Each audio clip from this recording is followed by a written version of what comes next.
Hello, this is Andrine, a Jewish American priestess, coming to you today with the 100th Hebrune reading for this channel. I started a year ago, almost exactly, doing Hebrune readings here, inspired by the reading of the Sefer Yetzirah, and here's my 100th reading. So today we're going to be looking at the letter KUF. That is the letter that corresponds to the number 100 in Gematria. We have 3 different letter KUF today, and I'll introduce you to them. The first one is a myrtle wood letter KUF, and this is what it looks like. The second is made of clay, and this is what it looks like. And the third is made from upcycled tile and gold leaf pen. And this is what it looks like. And these are all Hebrunes that I made. The first one with the help of my brother, who cuts those into the wood for me. And we're also going to add some plants to help you guide you into your reading. You get to choose which reading you like and which one calls you in today. And then we'll do a full spread reading for each of these. So the first letter, the myrtle wood, we're going to add a sprig of thyme. For the second, we're going to add a sprig of lavender. And for our third, we're going to add a sprig of rosemary. So take a minute to discern which of these herbs and which of these letters calls to you today. Choose the timestamp below and it will take you directly to your reading, and I will see you there.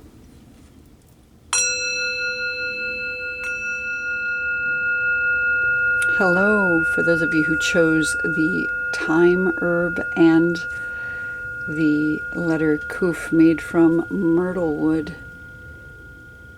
Again, this is the number 100 in Gematria, and there's a lot of associations with it. And I'm not sure how it's going to play out today for you, but we'll take another set of Hebrunes, stir them up, cast them down, and do a reading. I'm going to set this off to the side here with its little sprig. Maybe slide my candle up and out of the way, and we'll just get right into it.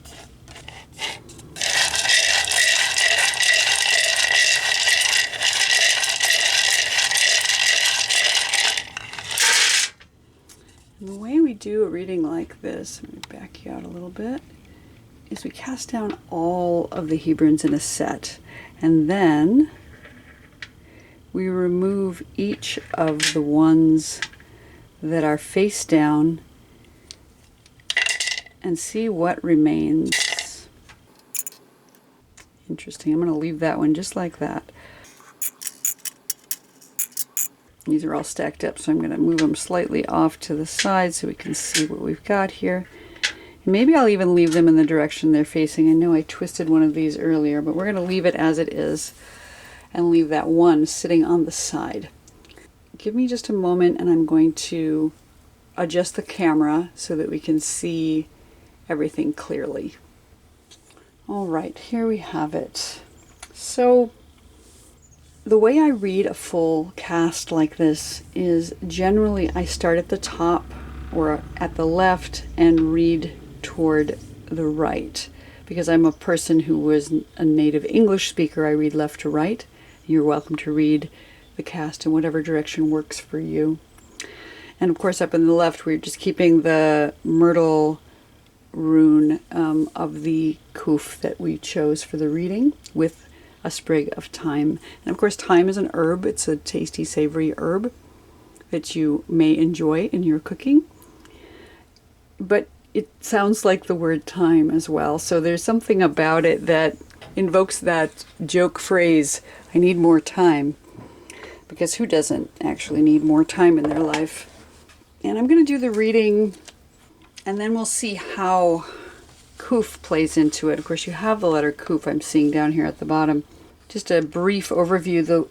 The letter KUF is the first letter of the word kadosh, or kodesh, or kedusha, all of which stem from the root meaning sacredness.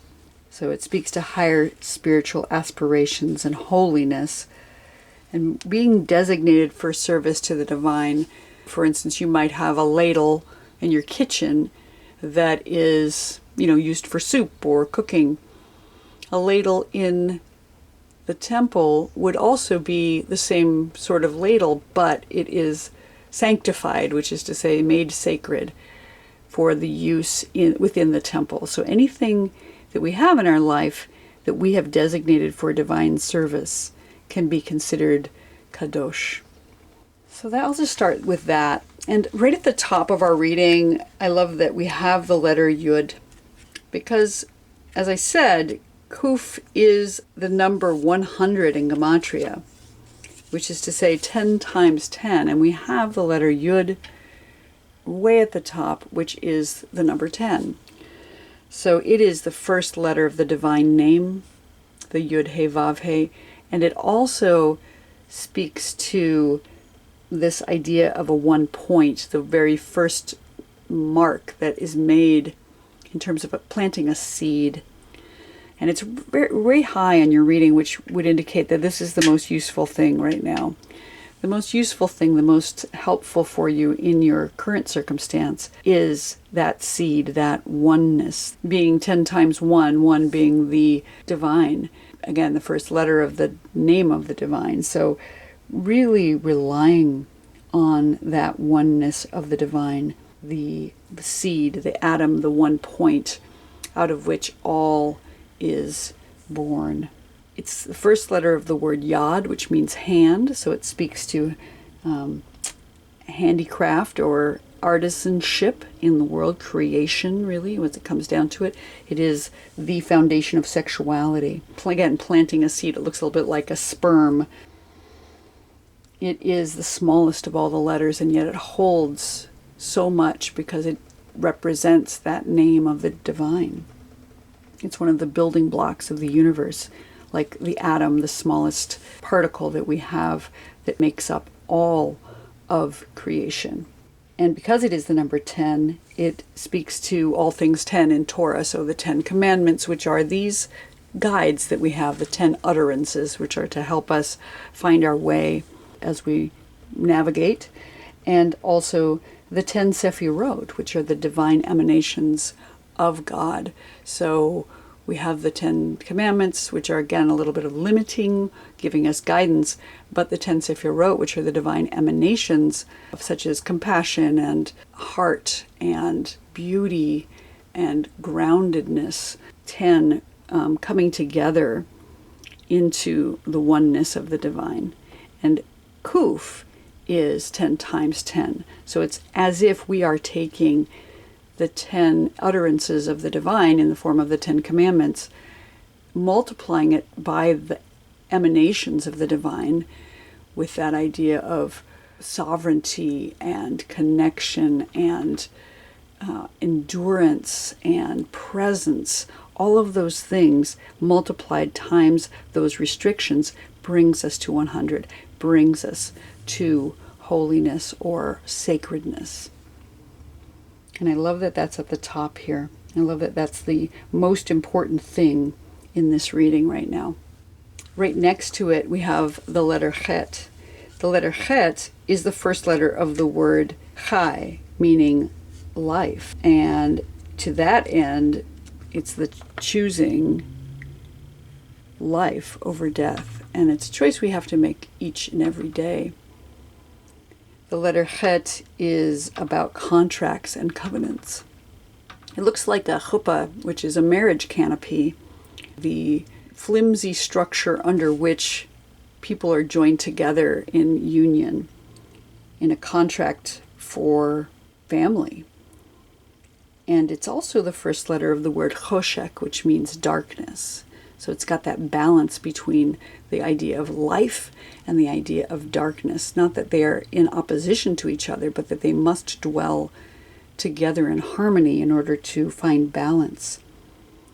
Chet is the foundation of speech in the Sefer Yetzirah. So it is about being able to communicate effectively. It's about being able to communicate with others so that we can create covenants and contracts. And 8 is, it's this idea of the infinite, because there are 7 days in creation. Having one more day indicates that there is an infinity that occurs outside of creation. So it has this idea of 7 plus 1 being the infinite. It is the letter that corresponds to this month, the month of Tammuz, which is lovely that it's come up right here, very high in the reading. Chet is the constellation of Cancer in the zodiac, in the sky, and it corresponds to the gullet in the body. It's the place where we initiate speech in our body. So here we have that idea of the infinite and the eternal life as well, and how that comes about through effective communication and speech to choose life. And right next to that, you can see it. It's the letter Resh. And the letter Resh is the number 200 in Gematria. So it comes right after Kuf in the alphabet. You can see that it's sort of face down. I'll pull it up here so you can see. Normally Resh looks like this. And it is the letter that begins the word Rosh, which means head. So Resh is often seen as the beginning of a new thing, very much like the seed up here. It kind of looks like the seed grew and it became this head. So Resh is about beginnings. And since we've just changed seasons, this is the beginning of a new season, but maybe it's just a beginning of a whole new thing for you who have chosen the myrtle wood and the thyme plant. Something new is coming in since we have the seed here and we have the Resh, which represents seed. It's the binary transformation of seed and barrenness in the Sefer Yetzirah.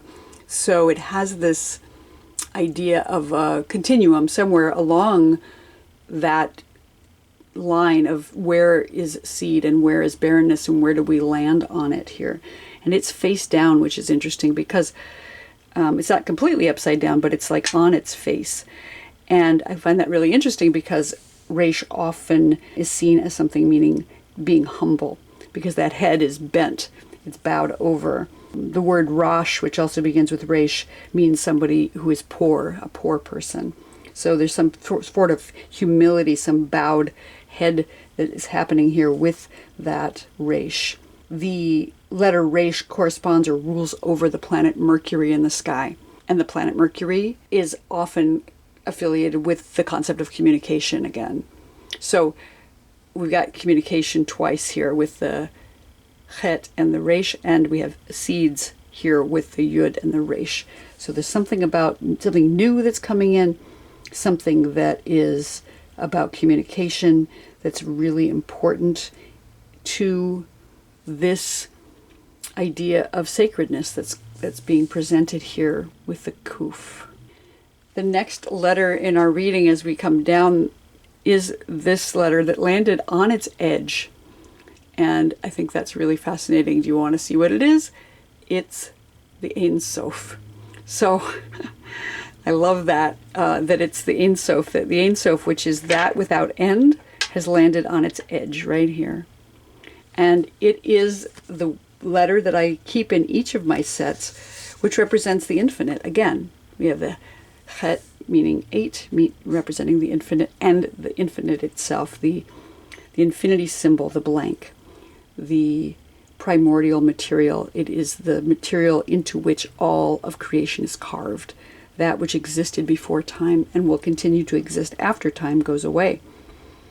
So it's this boundlessness, it's this time before time, and the oneness of the Creator, the one who came before all things.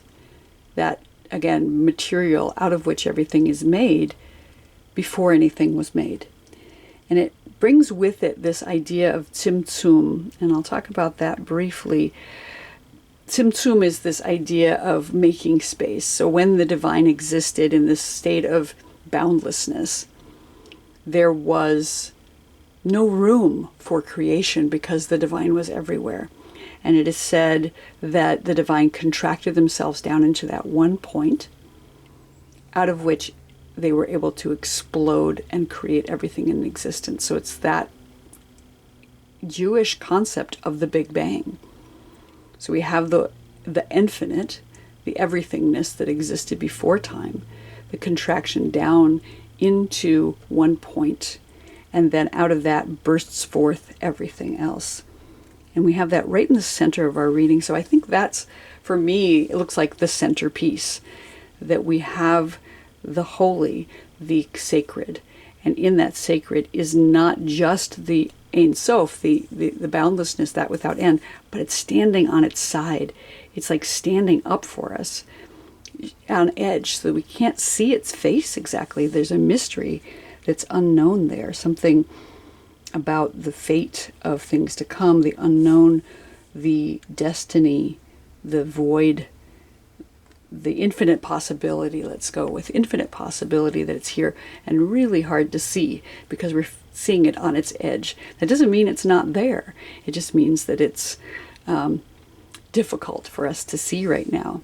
But we can trust in the idea that sacredness is at the heart of it. And that time, again, time, although it's the herb time, we're still going to go with the idea that there was this time before time.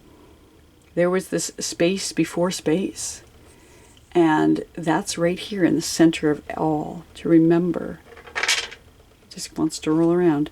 To remember that that's the central point of our whole reading here about the infinite, about the oneness, about what is sacred in the world. I'm going to drop down here to the lower left corner, and we have the KUF again. The KUF is face down as well in this reading. Usually it would be like this, and here it is lying on its face. So the KUF has so many associations. As I said, it's the number 100. It has to do with holiness. It has to do with sacredness. There's this other idea that is when the divine had to contract themselves down into that one point, it is said that they put the light of divinity into vessels to try to contain it.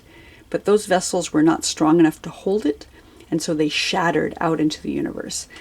And the pieces, those shards of the vessel, were called klipa.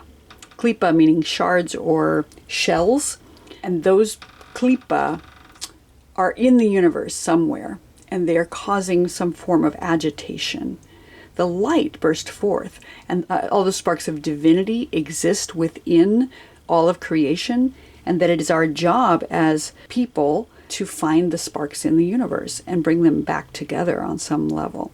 So the klipa, which begins with the letter KUF, is represented here, I think, by the KUF being face down. It's fallen over. The klipa are also part of the infinite. They're also made of divinity. And that's an important thing to remember as we navigate our way through the difficulties of our daily life and everything that comes up. That everything, in fact, is made of divinity, even those things which are considered evil, even those things which are considered bad or hard. Since everything is made up of divinity, how can we find the sacredness in it? And so since we have the KUF face down here, looking like it has fallen, I think we need to be highly aware that everything that we encounter that seems agitating or difficult or thorny is also made up of sacredness. And that's way down here. It's below the central line, so it's a challenge for sure. And as a challenge, it's something that we have to contend with. And the way that we contend with it is bringing ourselves back up to the Yud, to bring ourselves back up to the divine, that sacred seed, that choosing life, and the humility that we endure as we are finding our way with our new beginning here. Even lower on our reading, we have the letter Dalet. Our letter Dalet is that which represents a door or a gateway, and it's skewed slightly as well.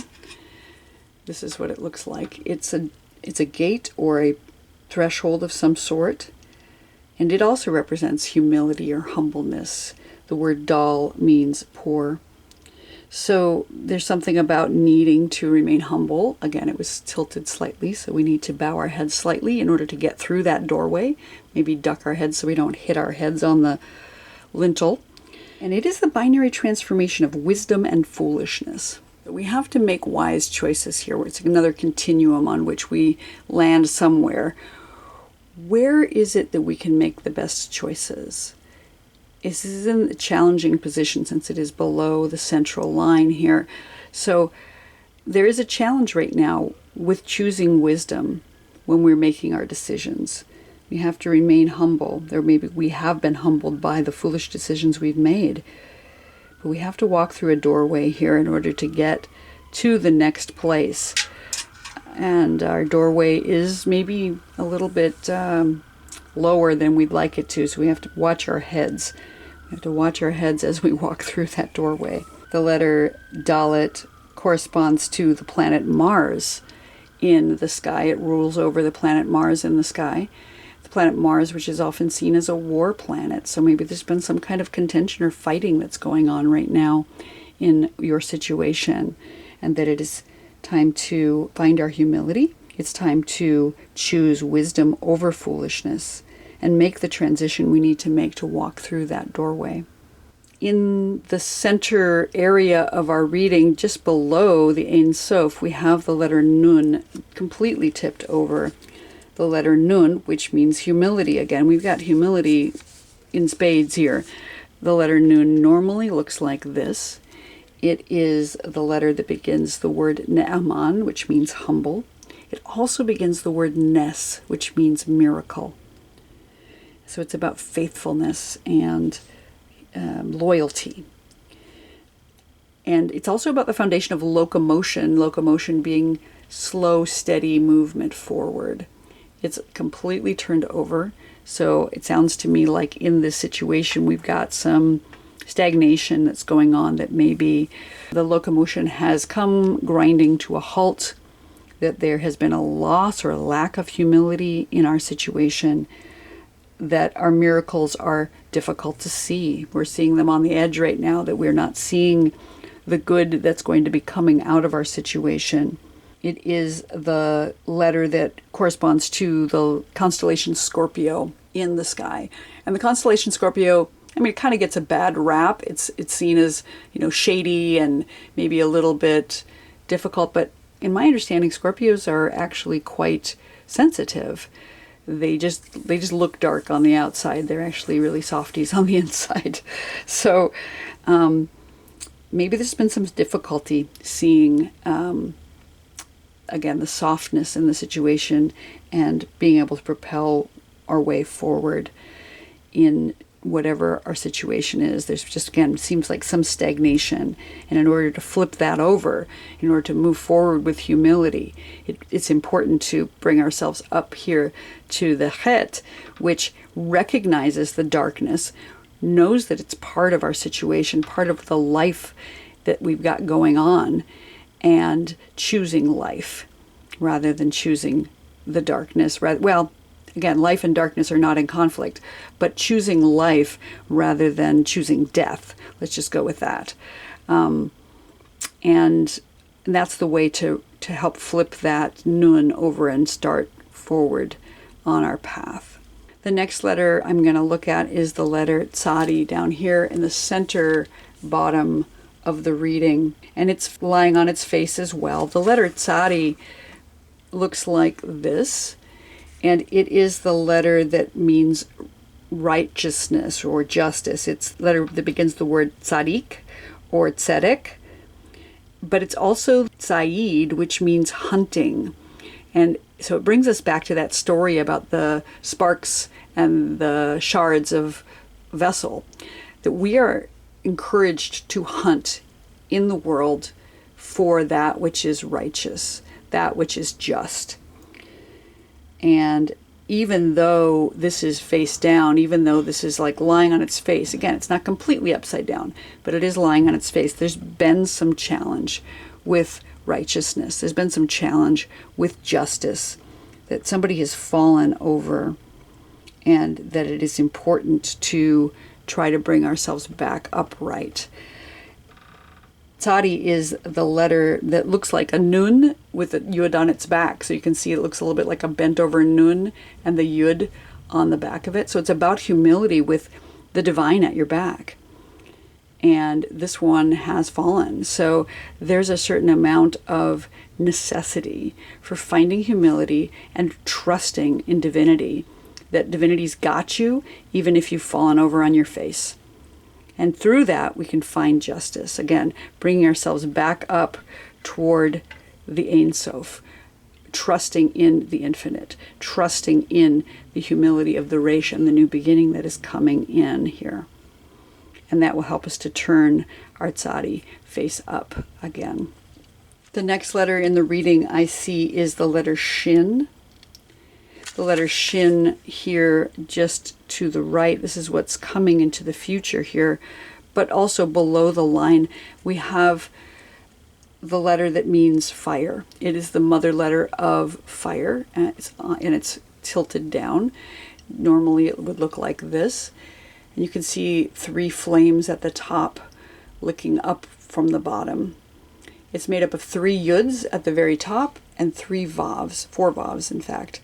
Yud being that one point and the name of the divine, and the vavs meaning connection, which we'll get to in a minute because I see it here in the reading.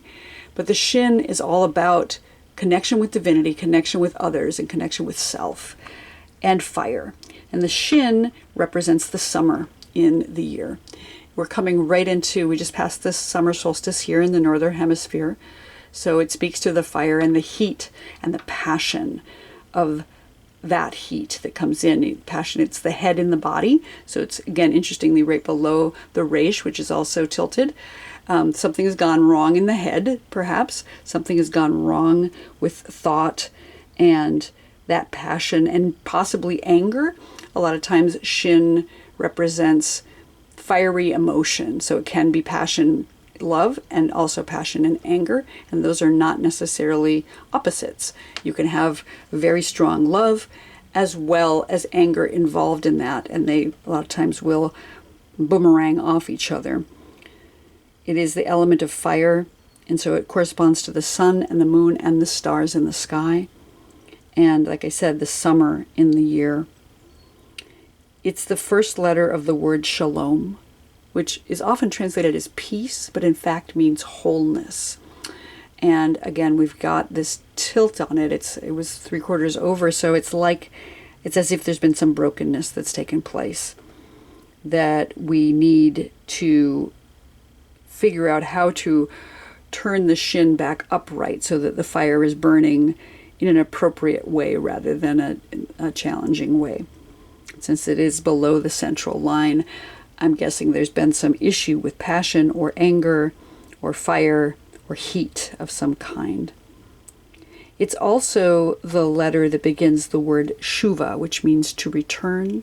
And it's that word that we speak about in the fall when we're at Rosh Hashanah, and we want to return to ourselves. We want to return to wholeness.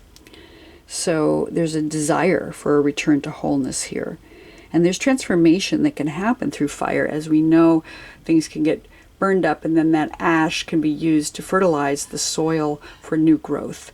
So ideally, even though perhaps our Shin is face down, that there's been some challenges with passion and with wholeness and with returning to self, that we have the opportunity to turn that back upright if we can focus on the unknown, that Ein Sof that is here, and trust that all will be well in the big picture. Next, I'm going to go with the letter that is to the right of the Ein Sof, and we have the letter Gimel. Interestingly, Gimel is the letter that means a foot or a camel walking forward. It's completely turned upside down. So like the nun, which means locomotion, Gimel means forward movement. It generally looks like this. So we have this idea of forward movement that has been flipped on its head. So something has come to a halt. Something is stagnating here. And that it is important to move forward by turning this upside right. So it is the binary transformation of peace and evil, which is to say wholeness and brokenness. So we're back again to shalom. We're to this idea that something has been broken, forward movement has come to a halt, and that it's important to flip this over so that we can get back walking toward justice. And I say justice because Gimel rules over the planet Jupiter in the sky. Jupiter being the planet which is in Hebrew called Tzedek, back down to Tzadi, that justice. So Jupiter is justice, and we have an uprising of justice. Something has not worked well. So we have to figure out how to turn this over back so that we have the ability to walk forward and find justice in the world and find our wholeness again rather than that brokenness that has come into being. So there's still more work ahead, is my guess on this. But as we move forward, the next thing on the entire reading is the letter Vav. And the letter Vav is about connection. It's about connection with the divine, connection with others, connection with oneself. So we have the letter Vav. You can see it's got a little yud at the top and this long, straight sort of taproot that plants itself into the earth. It's a way of grounding ourselves as we reach up for divinity. And since it is below the central line here, there's been some challenges with it. Maybe there's been some fear about connecting. It's like a tall spine that someone is standing straight, but again, a slightly bowed head at the top there. It represents connection in that the letter Vav in Hebrew literally means and. So it is literally about connection, and it's said to be a peg or a hook. In the Paleo Hebrew, it looks more like a peg or a hook. It is the letter that corresponds to the 6th day of creation. So it speaks to things almost being completed. It is the last day of active creation. So something's almost coming to an end here. We've got a lot of stuff going on here, but something is coming to an end, something having to do with connection. And perhaps that's the end of a connection that's been going on that has not been satisfying or has been challenging. The Vav is the letter that corresponds to the sense of hearing. So again, we've got several letters in here which talk about communication. Somebody has been speaking, and somebody has been, again, with Mercury, trying to communicate effectively, but hearing has not been happening. So in order to get back toward hearing, we need to move back up here to the oneness of the divine, to the trusting and the infinite. So our Vav being below the line here might indicate that there has been challenge with connection and or fear around a certain connection. And our last letter in our reading down here at the bottom is the Samech. And you can see the Samech is upside down also. Here's what it looks like when it's upside right. It is the letter that means to be surrounded. Sovev means surround. It's a circle, so it has to do with cycles and seasons and boundaries as well, setting appropriate boundaries in relationships or in space. Like you might need to set up a physical boundary to protect yourself. It's a thorn in the Paleo Hebrew, and it's got that little thorn at the top here. In the ancient Hebrew, it did look more like a thorn.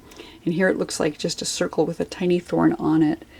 Thorn hedges were often used to protect property and livestock, and they were just physical boundaries we had to put up to preserve what we valued in our life. And I think that can be used metaphorically or physically. If you need to put up a boundary that is physical, do that. If you need to put up a metaphorical boundary, do that as well. And again, this is upside down on our reading way down low. So something has been troubling. Something has not been protective. Something has been thorny or agitating.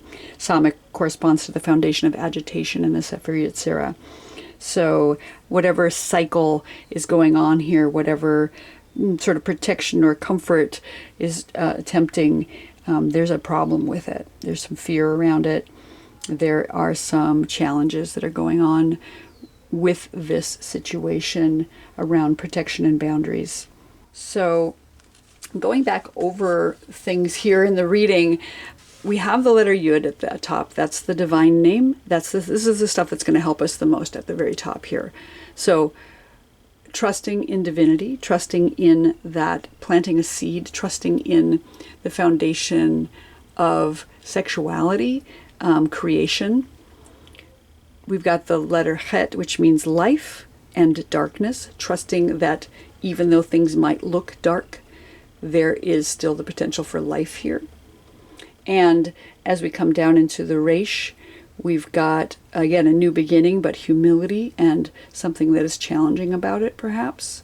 It's kind of on its side.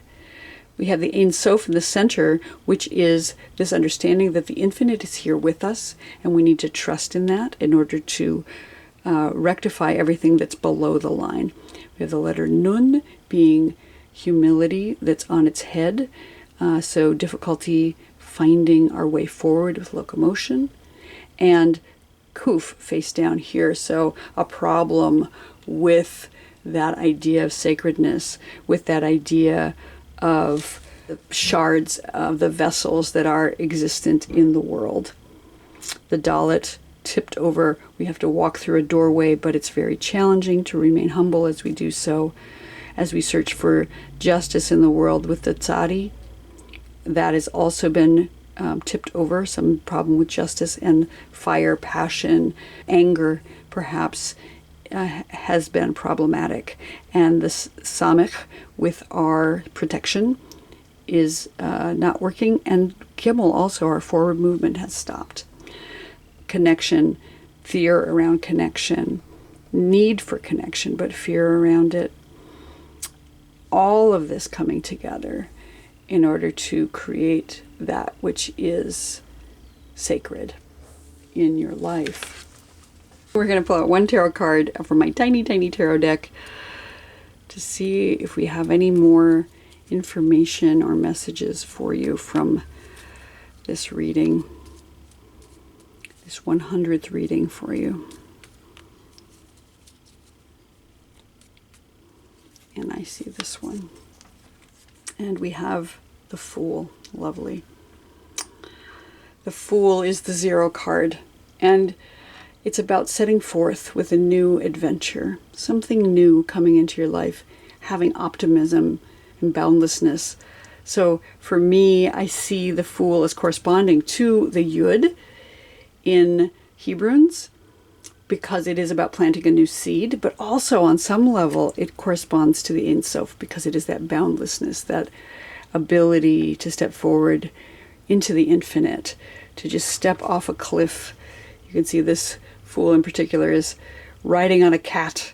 He's got birds and his bundle on his back, and he's about to step forward right off into the unknown for fortune and fame, perhaps. Love, we don't know.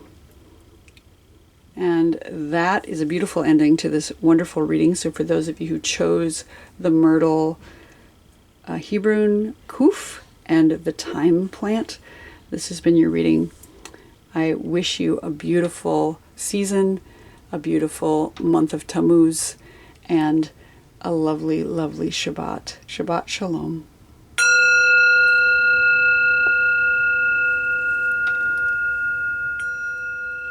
Hello, those of you who chose the white clay Hebrune letter KUF and the lavender plant.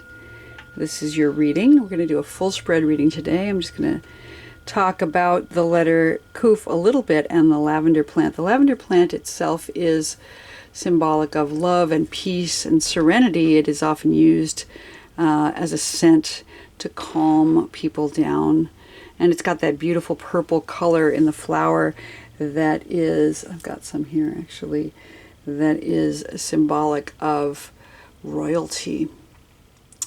So for those of you who chose the lavender, I'm going to set this off to the side, and the letter KUF, which is made out of this fragile clay. KUF is, again, the number 100 in Gematria, and it has a lot of different meanings, which I'm guessing we're going to touch on as we put your Hebrunes on the table here.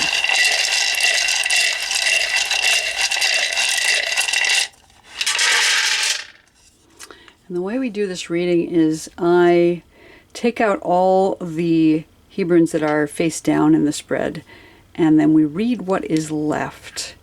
So let me get those out of here.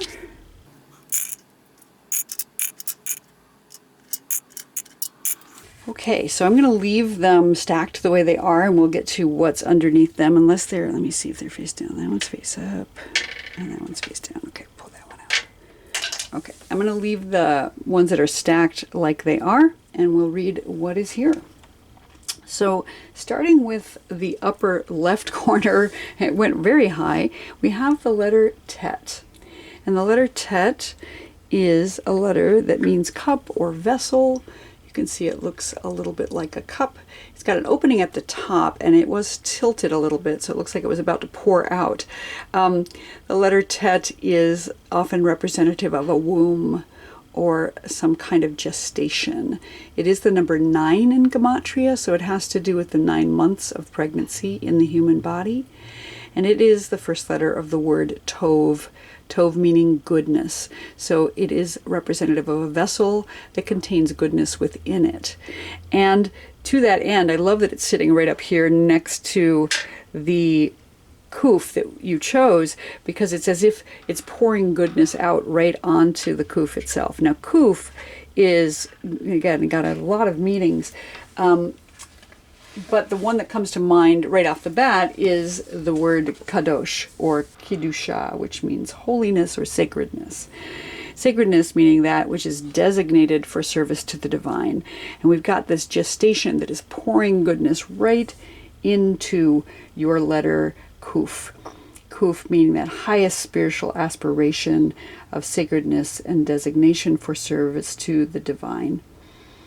It is the letter that is the number 100, and there, to that end, there is this idea of 10 times 10, 10 being the number which is 10 times 1, 1 being the oneness of the divine. So we've got this ultimate manifestation of divinity and sacredness here at the top, with the Tet pouring goodness, Tov, right into the letter that you chose. The letter Tet being the number 9 corresponds to also this idea of renewal. And I say that because during Rosh Hashanah, at the beginning of the year, we do the sounding of the shofar.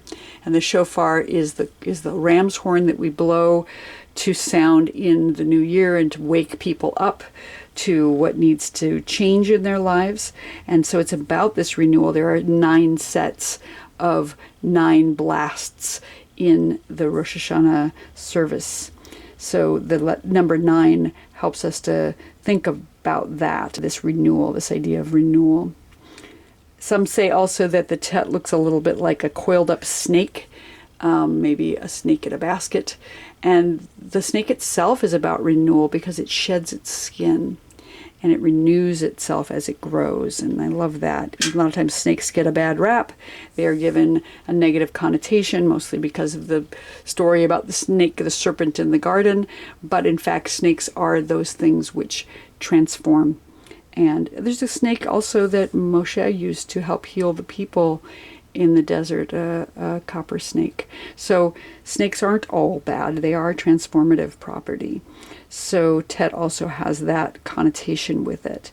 And I like that. I like that being right at the very top of your reading, that we have this idea of transformation, gestation, and goodness pouring out toward sacredness and designation for service to divinity. Right in the center of this whole thing, we have the letter Lamed. Lamed is the first letter of the word Lev. Lev, which means heart, mind. In Hebrew, the idea that the heart and the mind are separate is incongruous. So we have this idea that the heart and the mind are one, that we can feel things in our heart, and it impacts our mind. It helps us to know what to do.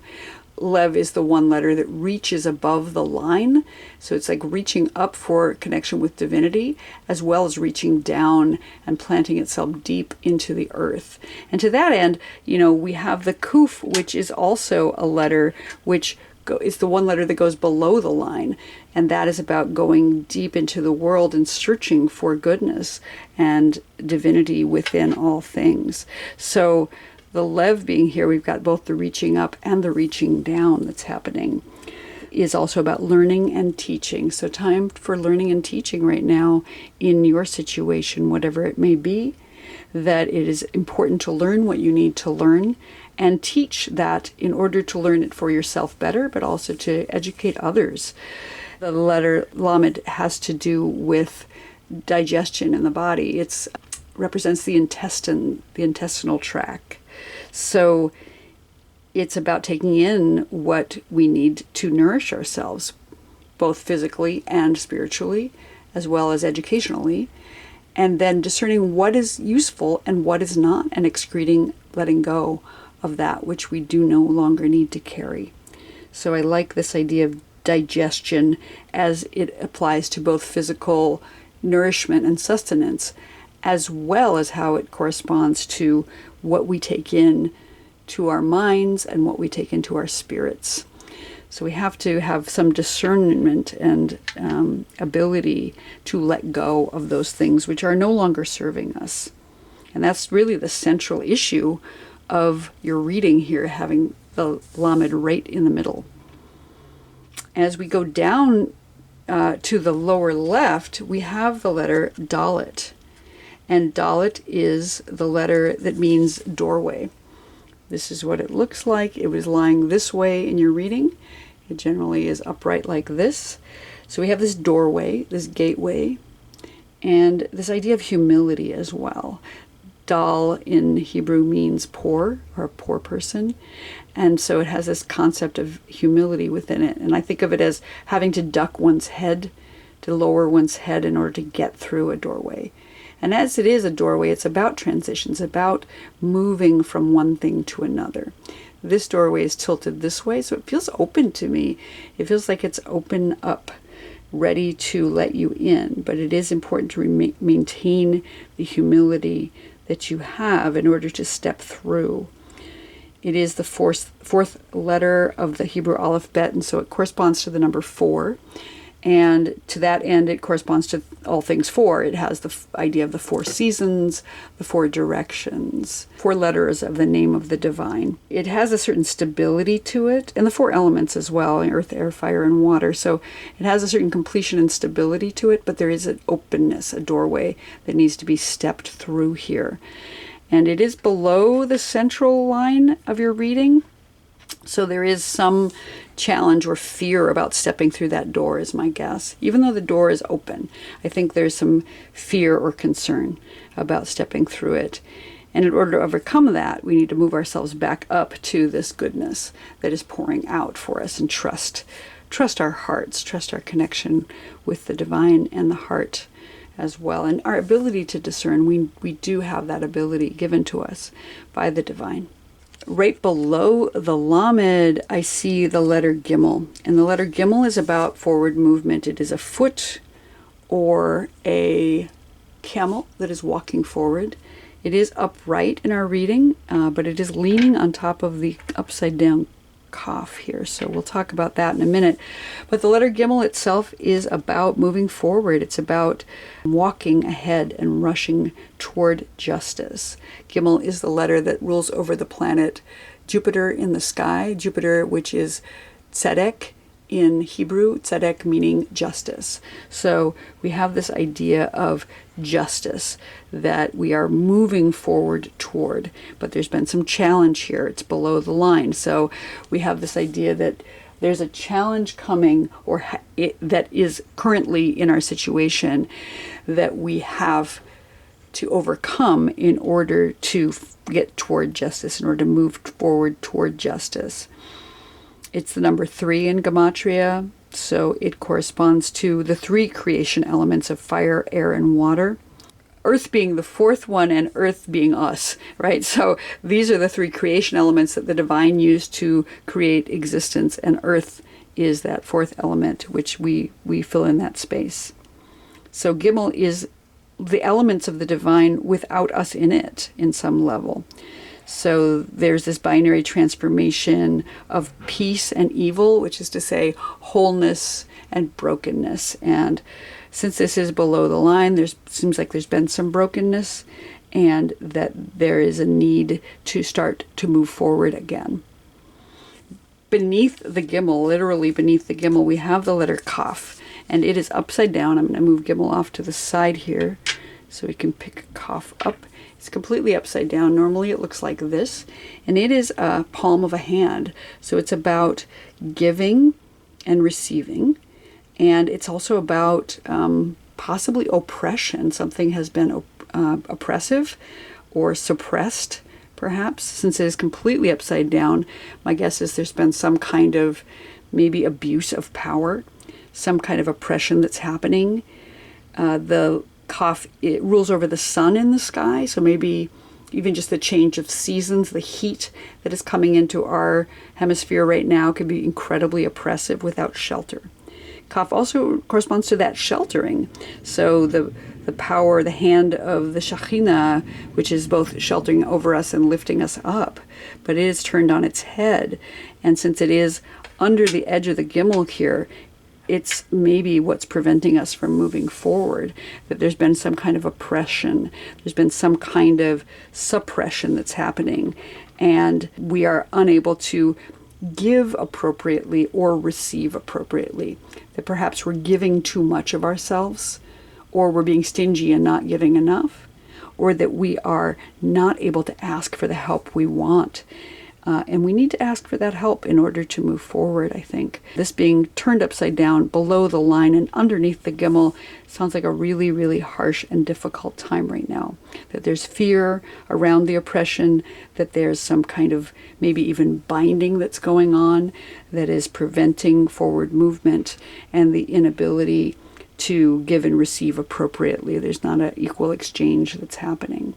And in order to flip that over and to uncover it, we need to move ourselves up to heart.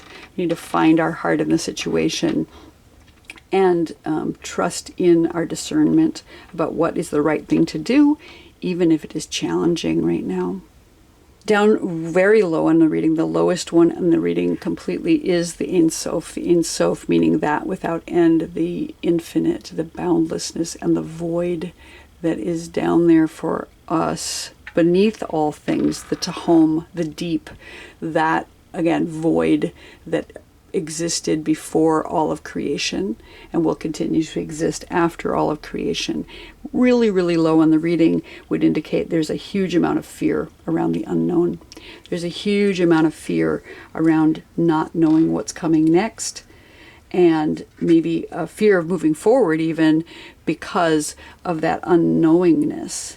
This is that void, that very deep, dark place that we sometimes might go if we don't know what's going to come next. It is about the infinite. It is about divinity. And to that end, going back to the KUF is about designation for holiness, and it's about the foundation of sleep. So maybe there's something that needs to come out of finding rest, finding sleep here. So if you look at the letter KUF, some say that it looks like the letter Zayin and the letter Resh together. And those two letters put together spell the word Zar. Zar, which means stranger, and or Raz, which means secret. So if we look at that in terms of this Ein Sof at the bottom, I think that there's a fear, there's a great fear around the unknown, around that which is the stranger, around that which is hidden, that which is secret. And that's totally understandable. When we don't know something, there's fear around it. that's what the Ein Sof speaks to me here right at the very bottom of the reading, that we've got some kind of fear around the unknown, and that it has to do with the stranger, and it has to do with the secrets that we cannot see. And in order to bring ourselves out of that, again, we have to move ourselves back up to the heart. We have to move ourselves back up to the idea of sacredness and to the goodness that is pouring into that sacredness right now. But there's a lot of difficulty right now in this reading. Over here on the right, we have the letter Zayin. The letter Zayin it's about power, and it's tipped over on its head. This is what it looks like normally, upright, but it was completely over like this. So we've got some challenges with power. There's definitely a power dynamic issue. Zayin is said to be a sword or a scepter, and it has this sense of personal sovereignty to it. And it's been turned over on its head. It is the number 7, which means a completion, as in the 7 days of creation, coming to a finality here. But again, flipped over, that there's been maybe a delay in movement forward, that there isn't a thing coming to completion because of fear of power or the difficulty that is happening in our situation here.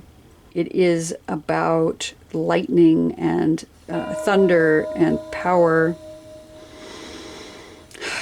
And there's my chime, which is reminding us that the divine is here. Again, regardless of all the challenges, the divine is here with us. And we need to remember the goodness pouring in. And it is the way through our challenge with power dynamics, with our challenge with not being able to see our way through to a completion, that we need to remember that the divine is here and that we can reach up with heart toward divinity, trust in the sacredness of the situation, and that goodness is pouring into it. Interestingly, the Zayin flipped over is covering over the letter Samech. Samech is the letter that means being surrounded. It's about protection. It's about having good boundaries. It has a thorn in the upper left corner, which is speaking to being protective even when you're trying to surround someone with love, protecting yourself, maybe protecting them.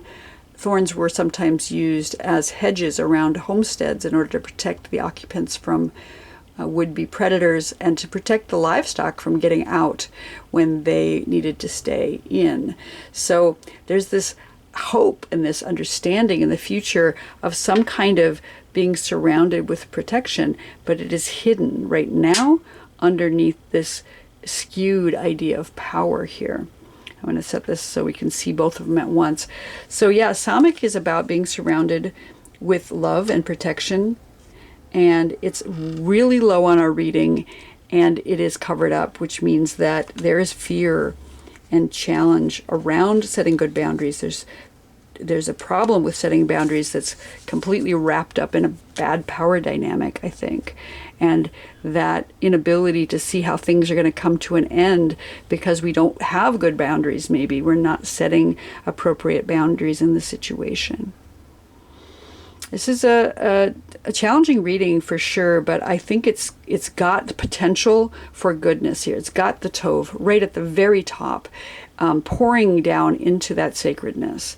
That we have, the lavender, which is speaking to peace and serenity and the ability to sleep.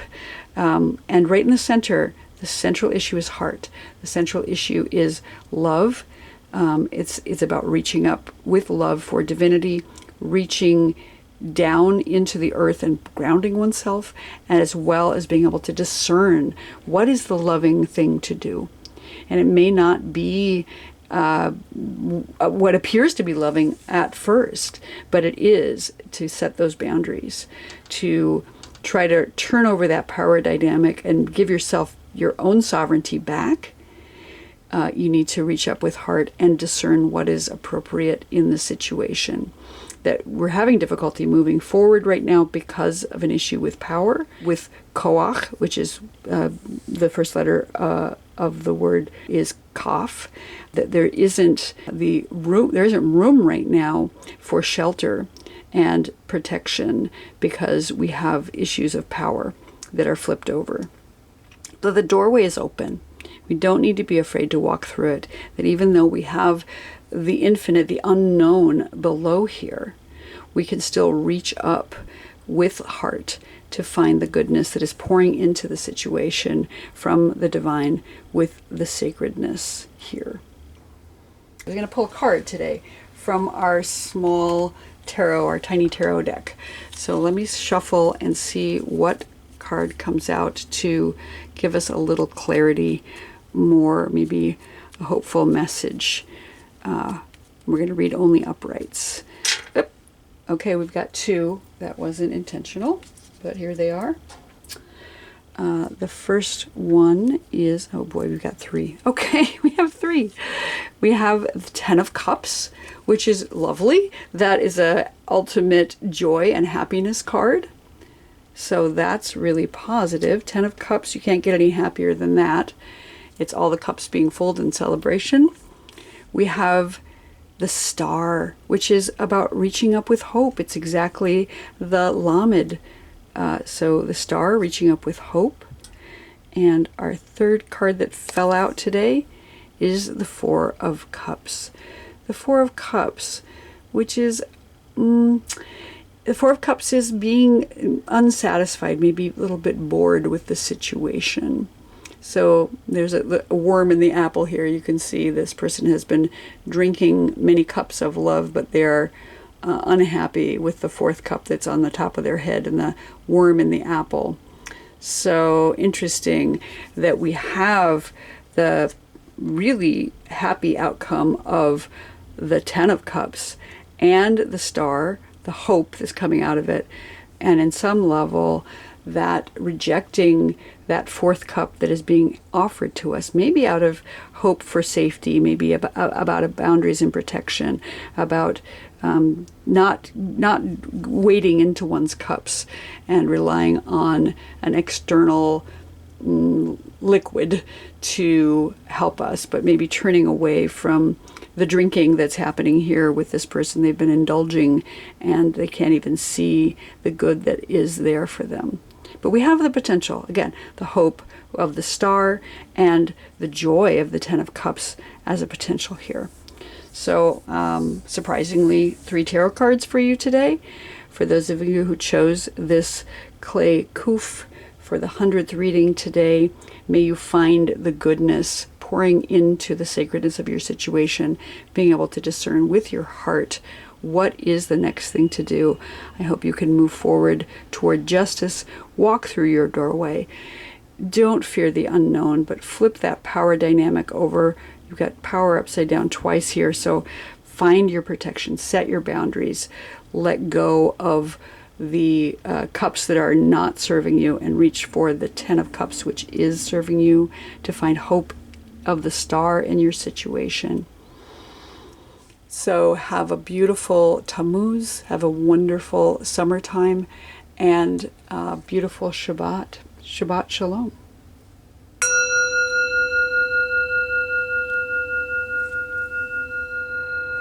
Hello, everyone who chose the 3rd KUF Hebrune. This one is made out of an upscaled tile with a gold leaf pen on it. So we have the letter KUF and also the rosemary herb. And the rosemary is a plant, a savory plant that we use in cooking, of course. It's got a lot of medicinal properties, including antibacterial and antifungal. But it's also about love and peace. It's helpful with sleep and to chase away negative dreams and any malevolent spiritual feelings that are in the area. So that's what rosemary is about. The KUF has a lot of different associations, and I'm not exactly sure which is going to come out in your reading today, but it is the number 100 in Gematria, as I said, since we are in our 100th Hebrune reading for this year. And it does represent the concept of Kedusha, which is sacredness. It also is the letter that begins the word Kof, which means monkey. And you can see it's got a little monkey tail on it, so it may have to do with the animalistic nature of primates, including humans on this planet, our animal selves. And again, I'm not sure how this is going to pull out in our reading, but we'll find out in a minute. I'm going to set this off to the side, and our rosemary sprig as well. And the way we're going to do this is we're going to take the entire set of Hebrunes, shuffle them up, and pour them out, and then we'll do a reading, and I'll talk you through it as we go.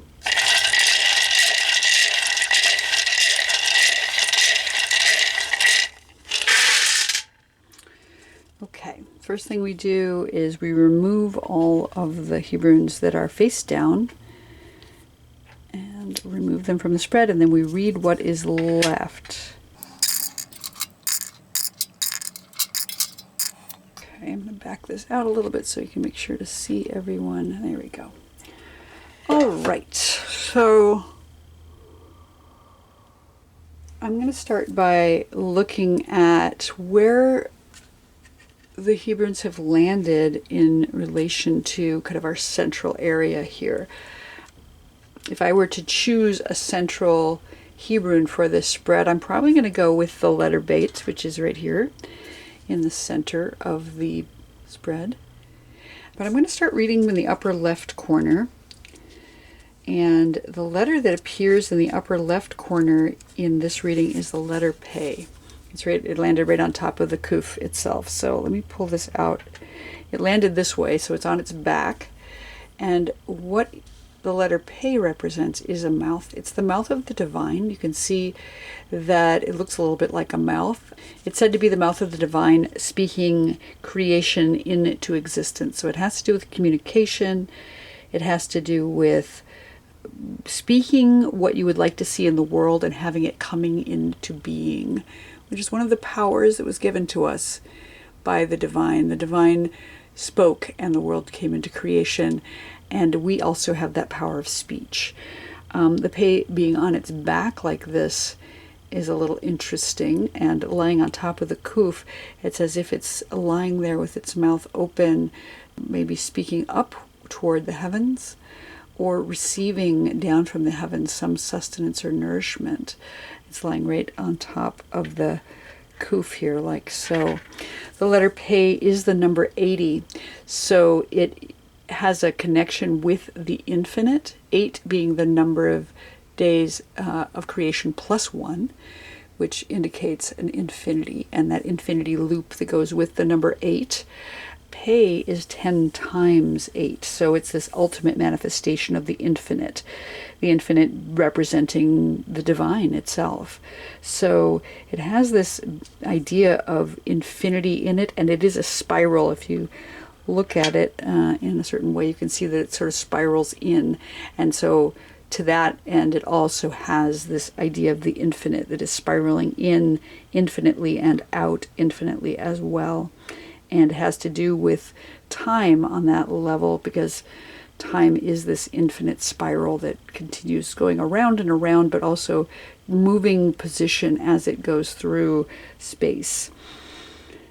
The Pe is the binary transformation of grace and ugliness. Where do we land on that continuum between that which we perceive as ugly and that which we perceive as beautiful or graceful? So we need to find our place on that. And because we're dealing with speech in terms of the Pe, I think of it as blessing and curse. Like, where do we choose to curse something over when we choose to bless it? And when we choose to bless something, can we transform that curse into a blessing? And since this is very high up in our reading and right on top of the KUF, I'm going to say this is the most positive thing in our reading is we have the power to speak into existence what we would like to see in the world, and we need to manifest that power and use it for good in the way of creating blessing. So being grateful when we find ourselves in a challenging situation, instead of cursing what we don't like, asking for what we'd like to see in the world or in the situation might be of benefit. So that is the Pe on the upper left corner. And just below that, you'll see the letter KUF. The letter KUF is the first letter of the word koach, which means power. So I love that we have the power to create what we'd like to see in the world, and here's the letter that means power. It's representative of a palm of a hand, so it's about giving and receiving, and it's about the binary transformation of wealth and poverty.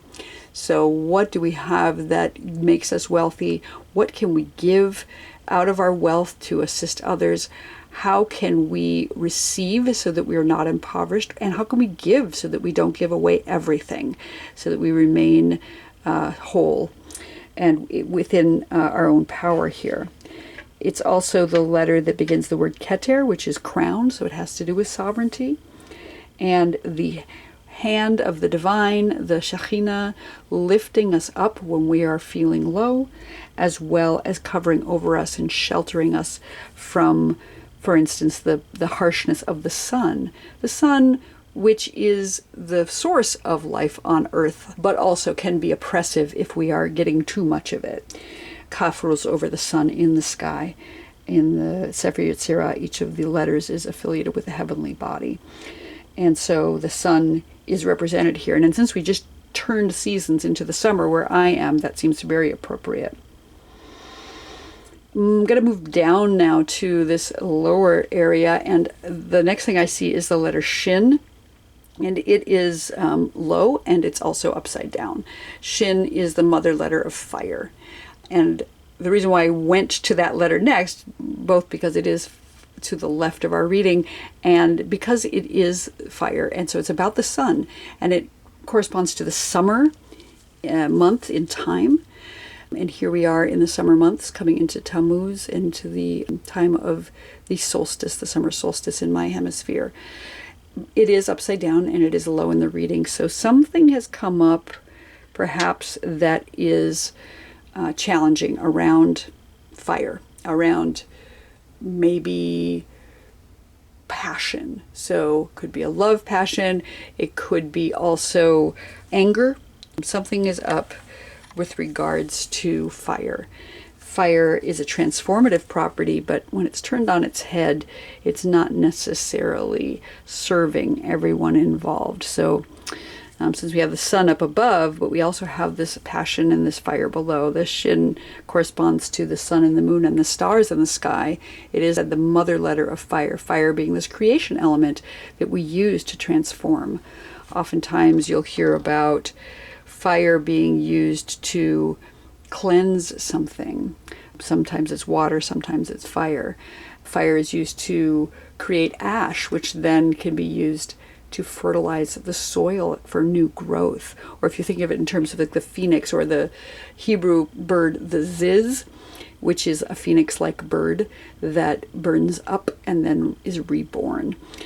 So Shin is down here near the bottom, kind of giving the impression that there's some fear or concern around anger or passion in our situation.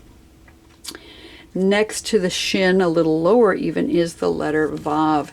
And Vav is the letter that is about connection. It is literally the word and in Hebrew. It looks like this. And it is face down here on the reading. So real big problems with connection, something perhaps a lover connection, some kind of connection with oneself, with the divine, or with another person. It is the number 6 in Gematria, so it speaks to a near completion, 7 being the number of days of creation. 6 is the last day of active creation in the creation story. So something is almost coming to an end, but we are face down and we are near the bottom of the reading. So there's some challenge or fear around what's coming to an end and how that will manifest in the next iteration. So that's interesting. Next to the passion letter that we've got the Vav, also not in its most ideal position. The Vav is also about the sense of hearing. So maybe there's some difficulty hearing the person you're trying to connect with, or hearing the voice of the divine as we walk forward.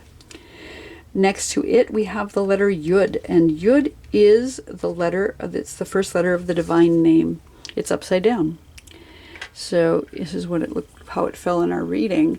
It generally is like this, upright, and it represents a seed or one point of creation, the first thing that is planted. It's the foundation of sexuality. So it's about, like, it looks like a sperm a little bit. It's the first letter of the divine name, and it does represent a hand. The word yad begins with yud. So there's about action here. It's about creation again. It's about the name of the divine.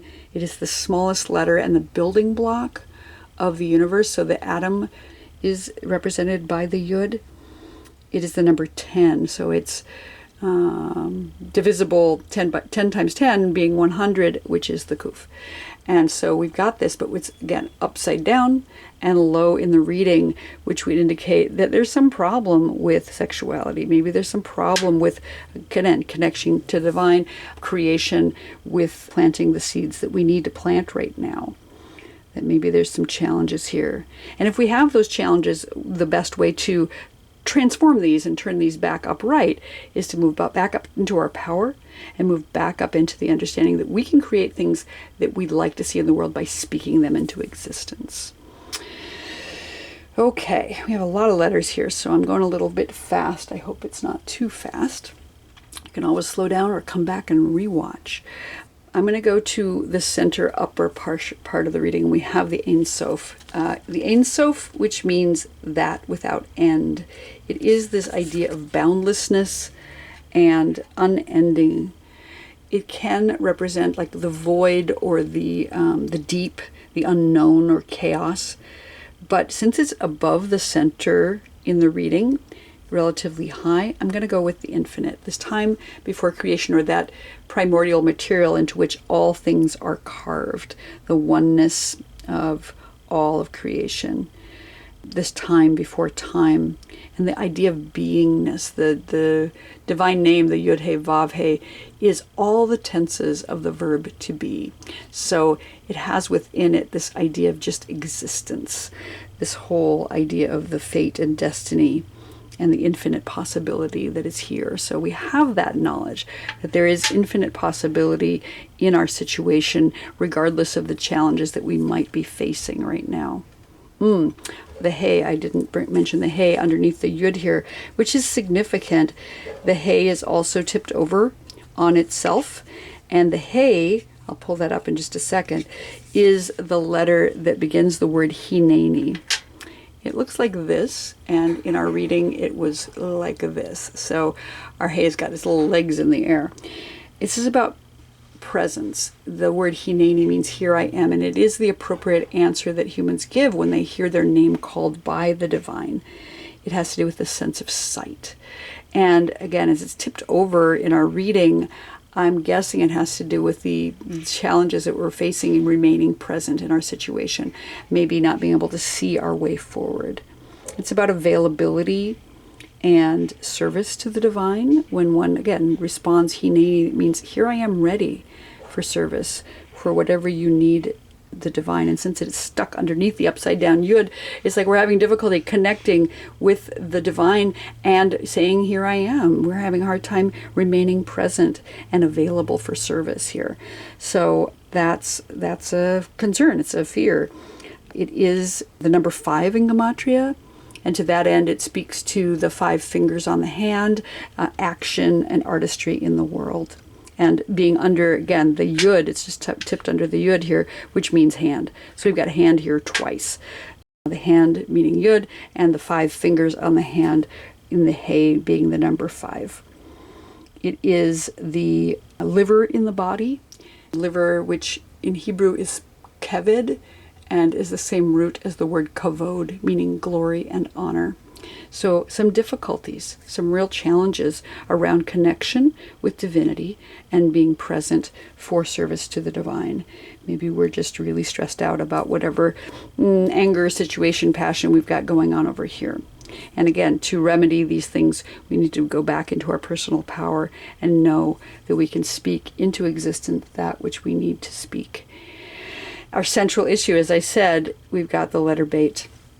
Beit is the second letter of the alphabet, and it means home or house. It can be any dwelling. It can be a building that is for study. It can be a building that one works in, and it can just be your home. Where do you exist? And to that end, I think about it in terms of, where do I live? Do I live on the planet Earth? Is it me living on Earth? Is it me living in my body? And how do I take care of my body? This is the binary transformation of life and death. So when we think about that continuum between the idea of choosing life and choosing death in our actions, where do we land on that today? Are we getting up and choosing life every day? This is our central issue here. And it is, it's the second letter in the alphabet, but it is the first letter of Torah. So in the beginning, Bereshit starts with Beit. So it's the first thing we run into in Torah, the letter Beit, and that decision to choose life every day that we wake up in the morning. It is the letter that rules over the day of Shabbat in the week. So it's about getting adequate rest, about taking time to rest. On the seventh day, the divine rested after creation, not because rest was required by divinity, but because resting is a divine and holy act. So as we're talking about holiness, as we're talking about Kedusha and Kadosh, that which is holy, know that rest belongs there. That's our central issue. Where do we dwell? We dwell in our bodies. We dwell on the earth. And we dwell in Shabbat. We dwell in that resting place where we can rest in the divine, in that holy place, as we learn to flip over our hay and say, Hineni, and here I am. And the infinite is right above us, like the moon in the sky, like the sun in the sky, and like the moon in the sky. Just below that, we have the letter Gimel. The letter Gimel, which is the letter that means a foot or a camel, and it is face down. It usually looks like this. And it is the letter that is about stepping forward and moving ahead in a direction. And we have it face down, which would indicate that we're having some challenges moving forward. Maybe we're just resting. Maybe that's all this is going on. Or maybe we're stagnant because of a variety of issues going on over here. But it is about moving forward. Is the binary transformation of peace and evil, which is to say wholeness and brokenness. Peace being shalom. Shalom often is mistranslated as peace, or not mistranslated, but I think of it more in terms of wholeness rather than just the lack of war. So we're having some challenges with that. We're face down on the Gimel below the Beit, meaning that we have had some problems with stepping forward. Gimel rules over the planet Jupiter in the sky, which is the largest planet in our solar system. In Hebrew, Jupiter is translated tzedek, which means justice. So it's about moving forward toward justice in a big way because of the largeness of the planet Jupiter. And we're having some fears around that. We're having some challenges right now about Gimel, about walking forward. We are not being able to make those movements, perhaps for a variety of reasons.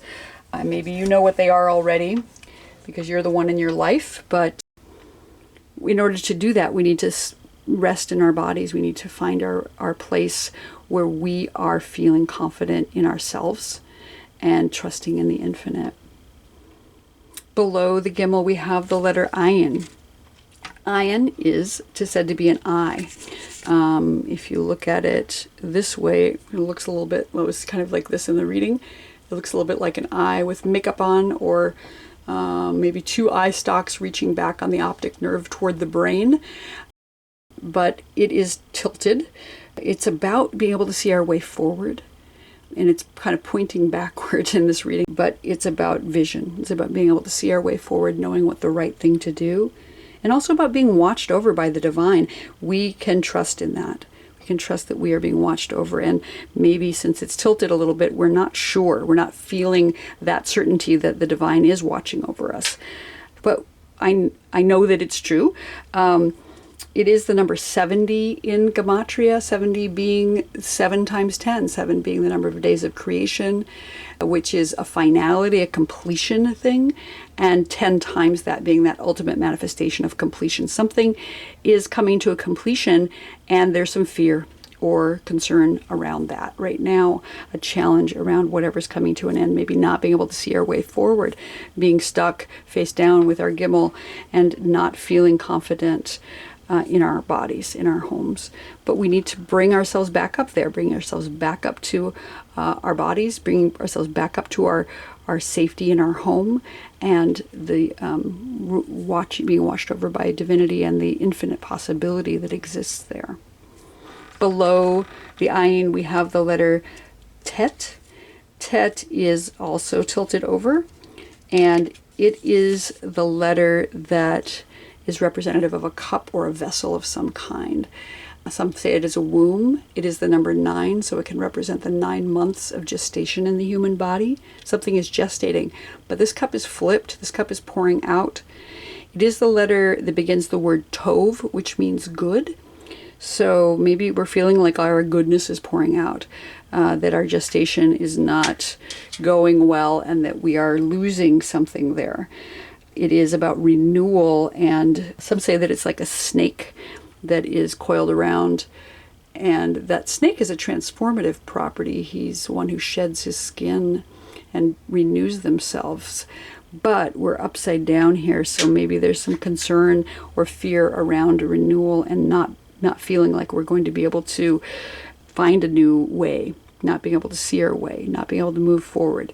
And yet, if we sit in our home, rest in ourselves, we will find a way to turn over our tet and find goodness and tov again. Next to the ayin in the tet, we have the letter chet. And the letter chet is the letter that begins the word chai, meaning life. It is upright, and it is down here, so I'm thinking it has to do with just the challenges around choosing life every day. Chet is also the first letter of the word choshek, which means darkness, and it's the first time the letter chet appears in Torah is in that word choshek. Darkness, which is an important part of life. Without darkness, we don't see the light. Without our shadow self, we don't know how to move forward into health. So we need to face our darkness. There's darkness here, and we need to face it in order to embrace life. Chet is also the number 8 in Gematria, which is that infinity loop I was talking about earlier. We have the Pei up here with the 80, we have the Ein Sof with the infinite, and here we have the Chet also with the number 8 and the infinite. We have all 3 infinity letters in this reading. So there's some concern about the infinite, some concern perhaps about not feeling confident in our connection with infinity. But we have the infinite here watching over us. We have the infinite possibility here, and we have the knowledge that we can speak into existence that which we want to see. And our final letter in the reading is the Samech, and Samech is about boundaries. It's about being surrounded. It's the word Sovev begins with Samech, and so it's about being surrounded with protection and love. And it is tipped over. You can see it usually looks like this. It's a circle that is about cycles and seasons and transitions forward. And it has a little thorn in the upper left corner, which would indicate agitation. And it is the foundation of agitation in the Sefer Yetzirah. So since this is turned over below the line, there's been some challenges with setting boundaries. There's been some challenges with feeling protected and feeling safe in our situation, that maybe there's been some agitation and some fear around safety.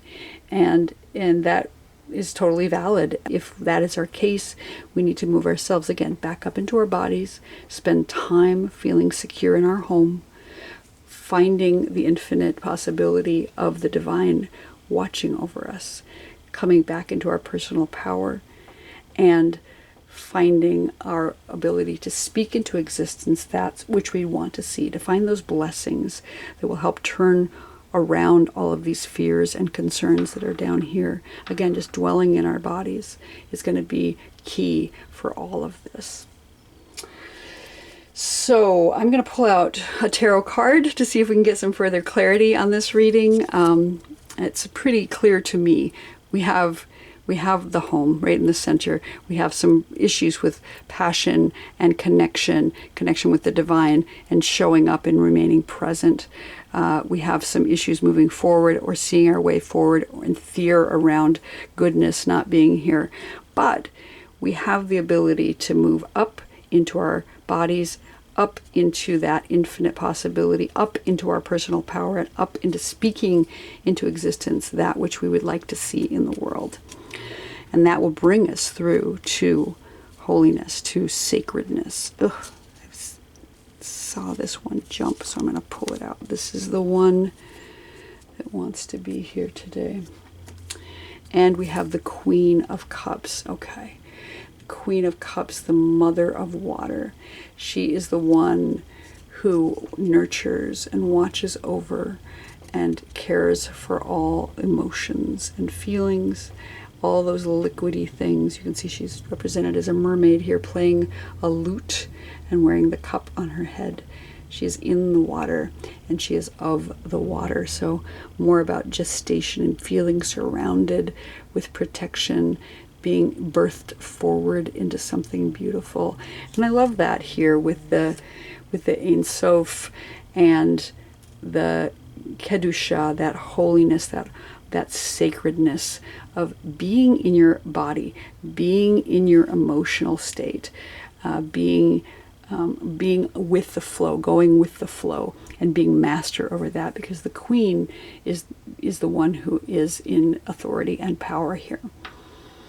So for those of you who chose the tile KUF today and the rosemary, which is here for protection and for nourishment and healing, this has been your reading. I hope that you find the way to bless your way forward into a better situation, that you find your personal power, trust in the infinite, find your comfort in your home and your body. Flip over your passion to a positive experience. Find connection with the divine. Find connection with the planting a seed and with the presence, that you may be able to move forward and see your way forward and find the goodness in the situation. Embrace your darkness so that you can flip that samach and feel protection again. And claim your sovereignty, claim your authority here over your emotions, through your emotions. I wish you all a beautiful new month of Tammuz, and a wonderful solstice and summer season, and a beautiful Shabbat. Shabbat Shalom.